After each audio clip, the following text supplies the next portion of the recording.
យកចុះសេម៉ូរីញ៉ូយកស៊ីដានមកទៀតនឹងតែប៉ុណ្ណឹងគឺយើងលេងតែនៅតែប៉ុណ្ណឹងអ្នកដែលសារឲ្យពួកយើងមិនពួកឃើញកីឡាករជម្រើសជាតិយើងនេះក៏អត់មានឆន្ទៈកីឡាករណាប្រសិនបើបានន័យថាឲ្យតែក្រុមជម្រើសជាតិក៏ហៅ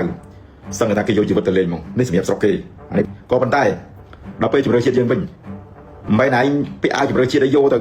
យកទៅរូបភាពយកទៅផុសឥឡូវហ្នឹងគឺពួកគេបានអាចនិយាយថាគេអភិវឌ្ឍគេយកឈ្នះយើងវិញបានហ្នឹងឥឡូវដូចយើងមិនអញ្ចឹងនៅ Olympic Stadium យើងចាញ់តាជីគីស្ថានទី1ទៀតចឹងមកតែវាពិតជាអាក្រក់មែនទែនសម្រាប់ក្រុមជម្រើសជាតិកម្ពុជាកីឡាករណាប្រសិនបើបានន័យថាឲ្យតែក្រុមជម្រើសជាតិក៏ហៅសឹងតែគេយកជីវិតទៅលេងហ្មងនេះសម្រាប់ស្រុកគេអានេះពួកយើងនិយាយចឹងហ្មងយើងប្រៀបធៀបមិនបាច់ចាំនិយាយណាដូចរ៉ូណាល់ដូចឹងនៅពេលដែលគាត់បានន័យថានៅពេលដែលគាត់ពាក់អាវជម្រើសជាតិគាត់មានមោទនភាពខ្លួនឯង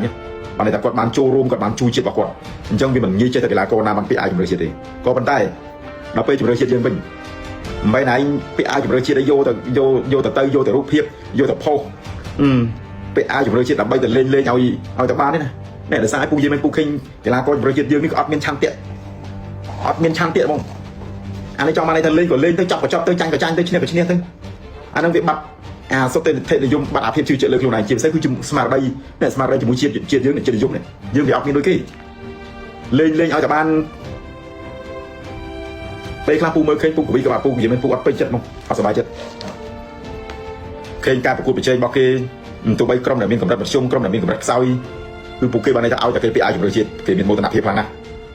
ពូលេងតំណាងជាតិលេងតំណាងប្រជាជនរាប់លាននាក់វាមិនមែនជាមនុស្សធម្មតាកីឡាករធម្មតាពាក់អាវជម្រើសជាតិទេណាស្រាប់ឲ្យទាន់ព្រោះឯងឥឡូវសួរថាចុះបើយើងដូរគ្រូយើងអាចល្អជាងហ្នឹងទេមិនបាច់វាមិនអាចទេដូចពូនិយាយពូមើលឲ្យកុំថាឡើយដូរគ្រូដូរដល់ទាំងឪគ្រូទីចំណុចក្នុងទីក៏លេងតែប៉ុណ្្នឹងដែរចង់យកចុះសេម៉ូរីញ៉ូយកស៊ីដានមកទៀតនឹងតែប៉ុណ្្នឹងគឺយើងលេងតែនៅតែប៉ុណ្្នឹង